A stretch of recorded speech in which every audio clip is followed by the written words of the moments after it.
Hey guys, this is David. I'm just setting up a room right now for the chest X-ray. So I'm gonna come on over here and grab the tube.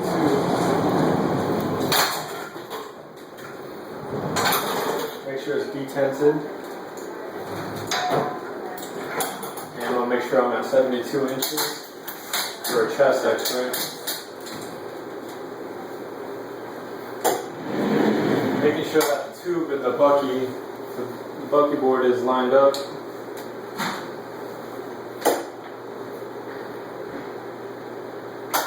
Meanwhile, my patient is in the dressing room right now, just getting prepped. Right before heading back out to grab my patient, I want to make sure that my first image receptor is in the bucky, ready to go.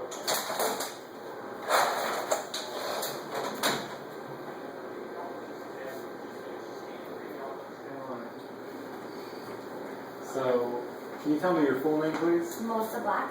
And your date of birth? 8/31/80. Awesome. And is there any chance you could be pregnant? No. Over here, face the board. You're going to be as close as you can to it. You're going to grab onto these rails back here. Okay.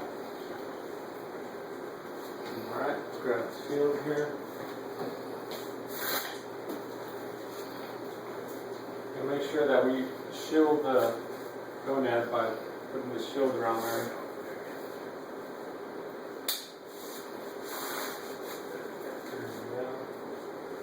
Alright, so go ahead and get closer to the board now. And there's some handles back here you can hold on to. Perfect.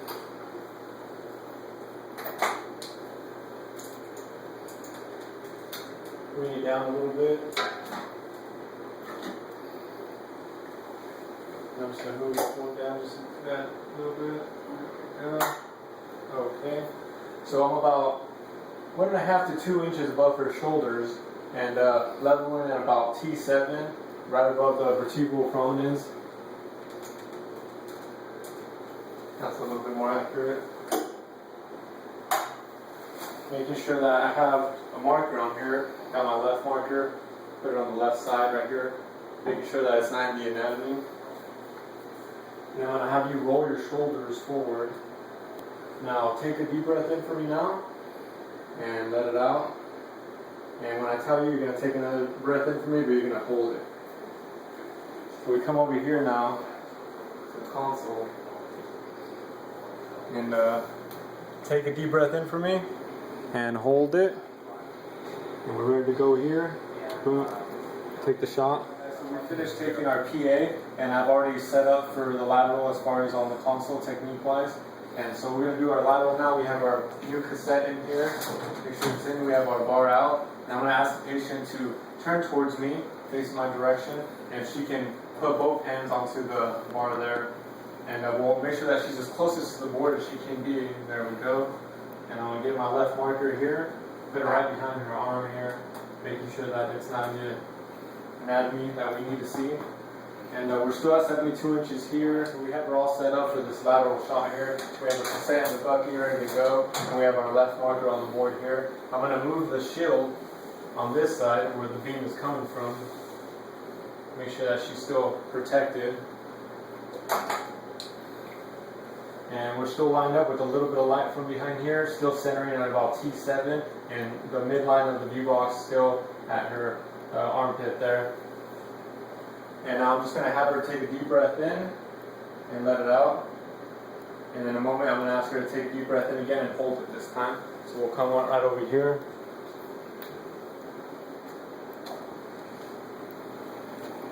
And we'll ask her to take a deep breath in and hold it. And we're all set up on the console already here previously. Take the shot and breathe. Alright guys, so here we have an x-ray, a PA x-ray, chest x-ray, and we have equal distance between the SC joints here, as you can see. They look pretty equal from each other. And then we can count, let's see, 1, 2, 3, 4, 5, 6, 7, 8, 9, 10 ribs in the x-ray there. And we have from APCs to costophrenic. We have the scapulas out of the way as well there. Patient took a nice deep breath and held it. As you can see, the lungs are full of air there. Alright, and we have a lateral view of the chest here. As you can see, the ribs back here are superimposed posterior to the vertebral column. We have the hilum region there right in the dead center. The arms and the soft tissue of the arms are out of the way of the superior lungs. And we have the apices to the costophrenic angles right down there. You could even see the trachea here. And the sternum here. There's no rotation in the sternum. That's how you know we're not rotated.